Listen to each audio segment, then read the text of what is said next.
Sheriff's Office Emergency. Hi, you guys have been out to my house twice today, and then most recently the deputy talked my wife into letting me in the house, and then she locked me in the garage and tried to break my arm when I was trying to get back inside. And then when I tried to What was that? You just shot me! Oh, not the shooting with somebody keeps driving. She just shot him. Immediately, the dispatcher realizes the severity of the situation, rushing officers to the scene. However, these officers have no idea what they are blindly walking into, because Kuhn isn't just anyone. She is a high-ranking officer in the U.S. Navy. But to understand how things escalated this far, we first need to look at the events that took place prior to this call, because this wasn't the first time police showed up to Bree and Colin's house that day. In fact, police had been to the house 2 times prior to the shooting. The first 911 call would be made by Bree at 12:53 p.m., where she would make a worrying claim. Sheriff's Office Emergency. Hi, can I have a police officer come to my address? 6184. Okay, what's going on? My husband pushed me up against the wall and threw me on the floor. Okay. Does anyone have any weapons? No, there's guns in the house. And what's your first and last name? Bree Kuhn. I don't want him to take my daughter. Okay, give me one moment so I can have my deputies on the way, okay? Don't hang up. Police immediately rushed to the scene. Upon arrival, however, they were met with an unexpected sight. Colin, Bree's husband, was seated outside, already waiting for them, not Bree, who had made the 911 call.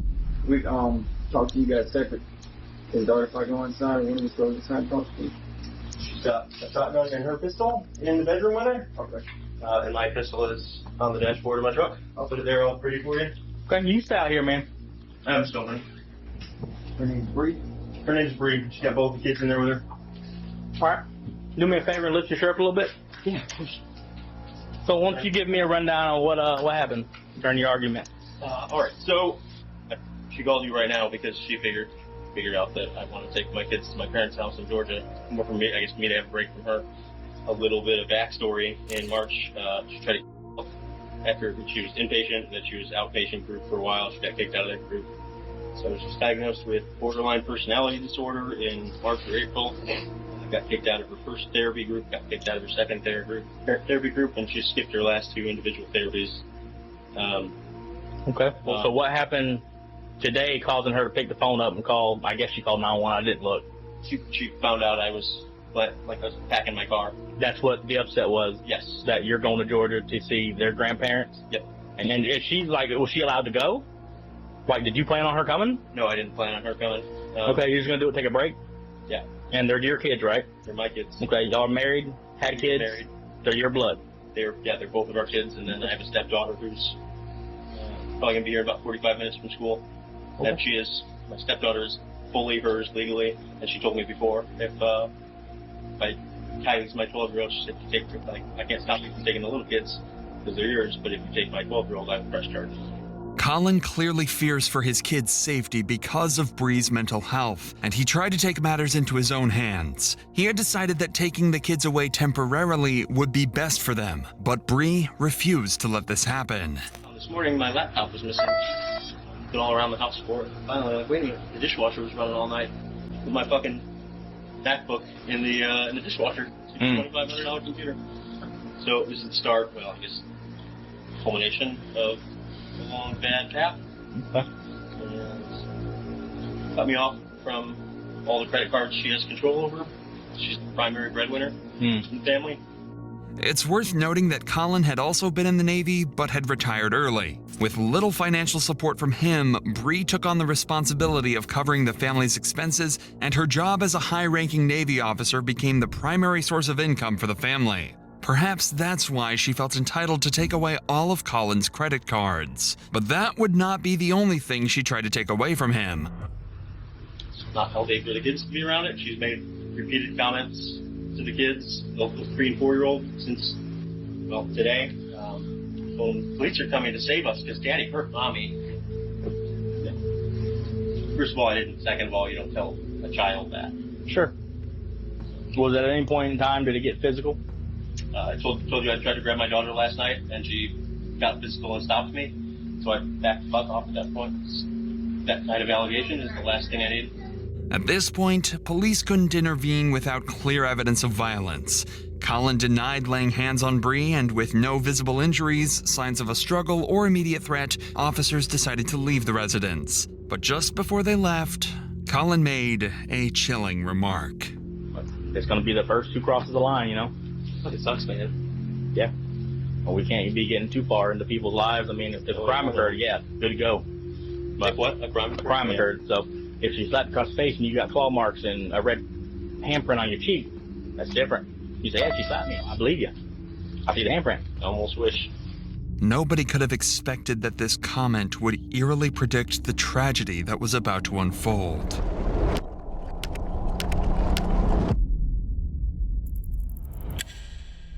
Dispatch would receive a second call at 5 p.m., just 4 hours after the initial one.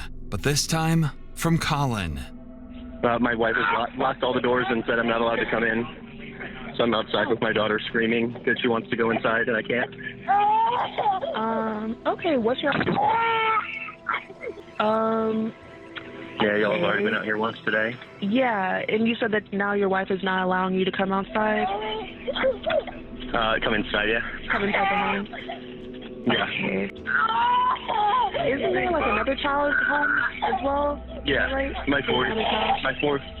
4-year-old's inside. She said he's napping, and my 12-year-old stepdaughter is inside. At this point, Bree has chosen to lock Colin out of the house, along with their 3-year-old daughter.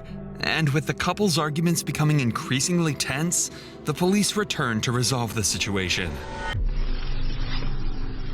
Hello. Yes, sir, indeed. What can I do for you? I'm Deputy Lynn with North County Sheriff's Office. Hey, my wife won't let me in my house. Okay, is this wife? Dispute. Yep. So, Okay, can I talk to you over here? Ma'am? Hey, can I just have you wait right there for just one moment, okay? So what's going on today, sir? She's got mental health stuff going on. I was trying to leave for Georgia to get a break from her for me and the kids earlier today. And she called you guys.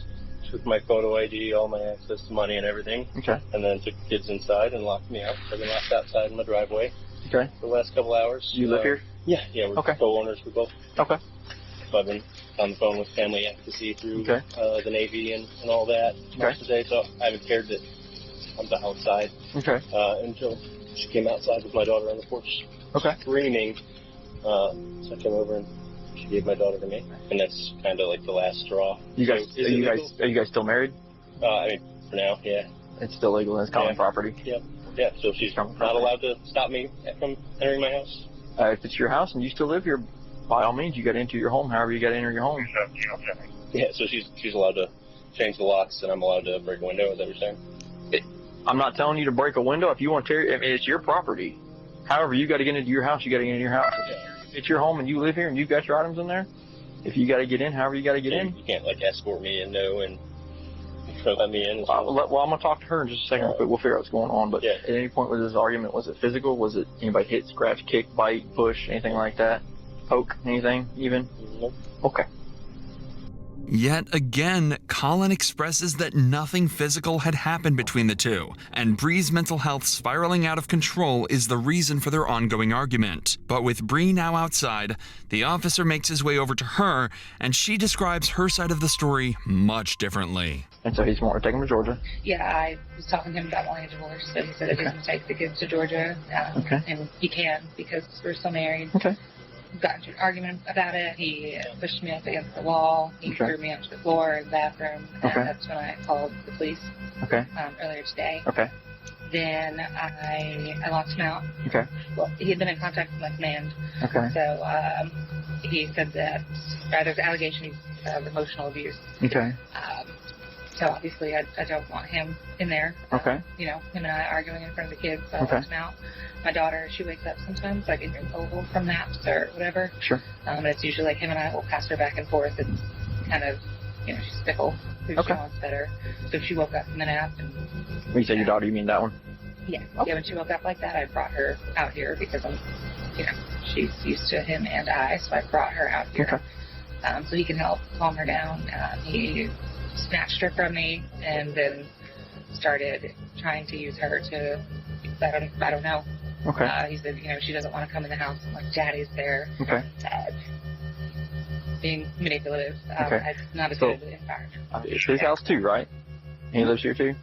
So we can't lock each other out of the house. I mean, if we do, he's got every right to enter the house however he's got to enter the house. Yeah, that's fine. Okay. And same thing, if we change the locks, he's got every right to get in the house however he's got to get in the house, okay? Okay. If he lives here, he's got property here.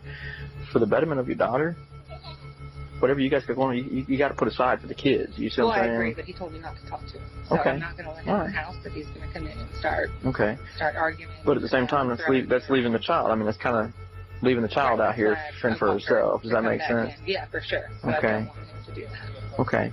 But, I mean, I can't stop him from going inside the house. Oh, that's fine. I just wanted him to me so that she's not out here. Okay. They said earlier that since I didn't have any bruises, and there was nobody to witness him getting physical with me, that they should do. Despite Bree accusing Colin of assault, the deputy found no evidence of injury or signs of an altercation on either of them and left the house once again. No one could have anticipated just how much this situation was about to escalate, changing the life of this family forever. Sheriff's Office emergency. Hi, you guys have been out to my house twice today, and then most recently the deputy talked my wife into letting me in the house, and then she locked me in the garage and tried to break my arm when I was trying to get back inside. She's currently got me locked in the garage because earlier she broke both of the big doors, and then when I came out here to fix it after getting in the house earlier, she locked the door behind me. And then when I tried to What was that? You just shot me! Oh, the shooting was somebody keeps driving. She just shot him. I just heard 4 shots. Sir, are you there? Sir, are you there? He's not answering. Chillingly, the line went silent. The dispatcher would let Colin know that officers were on their way, but to no response. All police in the area were quickly notified and raced to the scene. Over the door, I'll give you the wrong dollars.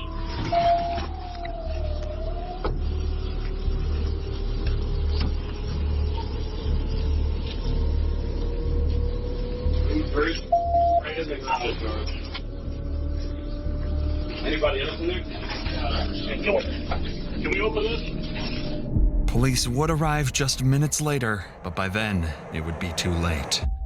Colin was found deceased in the garage, lying in a pool of his own blood. While forensic investigators processed the scene, other officers secured Bree, who appeared to be in a state of shock. This is Deputy Off. Come here, sweetheart. It's okay. Are you in shock? Well, do me a favor. Can you, if they're working on it right now, okay. I need you to go with this deputy, have her see if her car, she's going to hang out. Take her. I'll get EMS to come check her out. She's the shooter. Where's your kids at? Right, that's my oldest right there. Okay. She's 12. Her dad's name is Runner. He's in the D. Okay. All right, have a seat. Have a seat. Yes. I don't know yet, man. I just got here. No, I'm fine. That's my kids. My husband. Are kids in the house? No, they're with the neighbor. He's dead. I saw him and I tried to help, but he was dead. Okay, well, let's not talk about that right now, okay? My kids don't have a dad or a mom now. And it's my fault. Right? Alright. So right now, we're just gonna do this for right now, okay? For your safety, for ours, okay? I'm a murderer. Listen to me. You're not under arrest right now. You're being investigated. No, you should arrest me. I killed my husband. Bree immediately tells the officers that she's the one who shot Colin, unsure if he's still alive. She appears stunned and confused. She then says the children are at the neighbor's house, and officers go to verify their safety. Hello, Mr. Jinx? I'm sorry, Mr. Curtis? Yes, sir. Okay, we're on Jinx. I'm sorry about that. That's right. Do you have the 3 children over here that belong to Bree? Yes. Okay. They're here. Are they okay? Can I put my eyes on them real quick? Yes. I think she saw it. She's in a crying ball and her eyes out right now. He says that she brought them over about 5 minutes ago, no more than about 5 minutes ago. So I don't know which one of the children saw it. The 2 little ones aren't crying or upset. with the 12-year-old, 13-year-old, I think it is. We'll get she's obviously upset, so she's obviously seen something. I'm not talking to her. Yeah. She's sitting there on the couch. I was just make sure we have victim data. Yeah, they're coming. With the kids safe and accounted for, Bree is taken to the police station for formal questioning. Though she'd confessed on body cam to shooting Colin, detectives knew that an informal admission alone might not hold up strongly in court, especially given Bree's position as a high-ranking Navy officer. Their goal now was simple: to get Bree's confession documented on record and remove any room for doubt or manipulation later on. But as soon as the interview began, Bree completely changed her story. I talked to a lot of people tonight, okay? But I feel like your voice is the most important. I want to give you the opportunity to kind of explain. He pushed me up against the doorway. He threw me on the ground and said nobody would believe me because I was a crazy bitch. I told him that I wanted a divorce. And so he was just trying to take the kids. He was in the garage again and I locked him out. He tried coming in, so I blocked the door and he kicked my foot and was trying to push to go to the door. And I was trying to keep him out. I shot him. He was still coming towards me. I don't think I shut the door. Bree claims she shot Colin in self-defense. She tells the detectives that she was assaulted by Colin and feared for her safety. However, her story is inconsistent with what the officers witnessed on the scene. Bree had no visible injuries to support her claim, and so the detectives continue pushing for answers to make a clear timeline of events. How many times did you shoot him, Bree? I didn't need to shoot him. He said something and just the look on his face. What was the look on his face? He was gonna kill me. Where did you get the gun? And you said you came to the door. Did you already have the gun in your hands? Why did you have the gun when you went to the garage door? I just wanted them to go.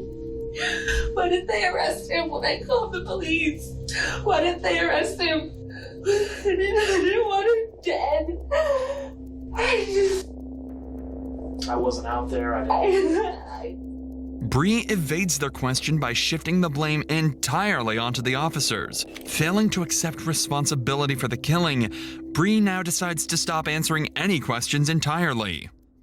I don't want to talk about it anymore. I have to talk to my dad. We'll get you a phone book. It's real important for us to understand your perception of what was going on with your husband. I don't want to answer any more questions. I have to talk to my dad. Before we let you call her dad, can we give you just a little bit of information so you understand how important it is that we get your statement? Bree, he was on the phone with 911 when this happened. Okay, so we have an audio recording of when this happened and what was going on. Okay. The only thing that we have on that recording is your husband talking to our dispatch saying that you locked him in the garage. Your husband is calm. Okay. And then the second later, the door opens. One shot goes off. He tells our dispatch, she just shot me. About 5 more seconds go by and 3 more shots go off. Okay, that is very important information, but we can only see so much of it. It was me. What was you? I shot him. I told you. What was he doing? You said he made you do this. Towards me. No. I didn't say that, and I don't want to answer any more questions. I want to talk to my dad. I need a lawyer. Knowing she does not have much of a self-defense case, she brings the interrogation to a sudden end. The officers then allow Bree to call her father, and she wastes no time telling him what went down. Hello? Daddy. Hey. Where are you? I'm in an office. Daddy. You're at the police? Yeah. You're at the police station? Yeah. I killed Colin. I know you did. I know you did. trying to figure out why. Even to her father, Bree fails to give him a reason for the killing and doesn't confirm that Colin had actually been threatening her at the time. And despite Bree's previous claims, the interrogation ultimately concluded with her being arrested. During her trial, Bree was found guilty of murdering her husband, Colin Turner. Here's what actually happened. After the cops left following their second visit, Colin entered the house to collect his belongings, which Bree had taken from him hours earlier. When Colin stepped back into the garage, Bree locked the door behind him, trapping him inside. It was then that Colin messaged friends and family before making the 911 call. During the call, Bree returned, opening the door with a gun in her hand.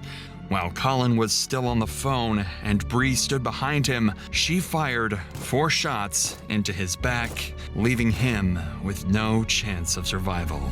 In September 2024, Bree Kristen Kuhn was convicted of first-degree premeditated murder and sentenced to life in prison without the possibility of parole.